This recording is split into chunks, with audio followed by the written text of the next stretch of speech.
Hello. Actually प्रकार असा झाला की माझी एक स्टिक इकडे होती आणि ती स्टिक काय आता सापडत नाही. बराच शोधून झालं पण काय सापडत नाही आहे. तर मी आता अशीच जाते आहे आणि रामनवमीचं बघू भेटतंय का तिथे. तो जितकं मिळेल तितकं मी कव्हर करण्याचा प्रयत्न करते. ओके, तर आता निघतो लगेच. मी आणि पप्पाच जातोय. ओमला मी घरी ठेवून जाते कारण की ओमला तिथे गर्दी माहीत नाही कितपत गर्दी असते. त्याच्यामुळे मी आणि पप्पाच जाणार आहोत. चला.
थोडंसं मूड ऑफ झाला आहे कारण माझ्याकडे ना स्टिक नाही आहे आणि हे सगळं कॅप्चर एवढं करता येत नाही आहे मला. ते एक आहे.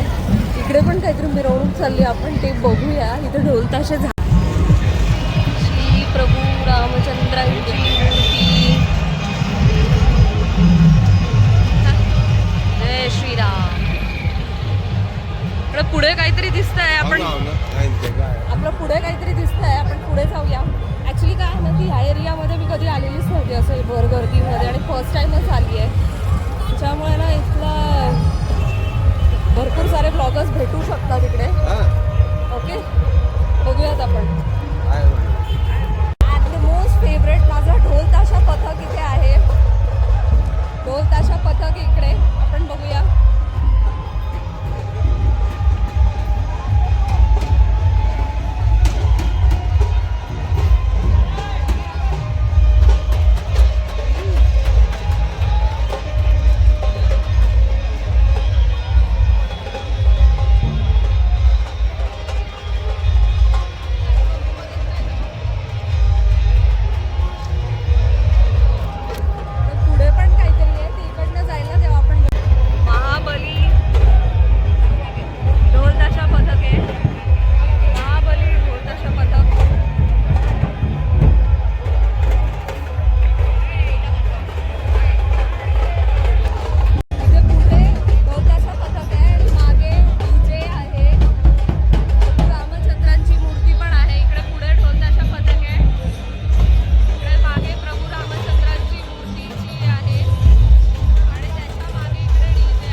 आणि शिस्तबद्ध असं झांज पथक, गोप पथक त्याला म्हणतात. हे गोप पथक आता आपल्याला रथ चौकात बघायला मिळेल. रथ चौक आणि द मेन थिंग इज आता आम्ही येताना आहे ना तिथे गाडी पार्क केलेली होती आणि गाडी आमची पंक्चर करून ठेवलेली कोणतरी. तर आम्ही गाडी ढकलत आता दुकानावर घेऊन चाललो. किती किती खराब मेंटॅलिटीचे लोक असतात का गाडी पंक्चर करून ठेवतात आणि असं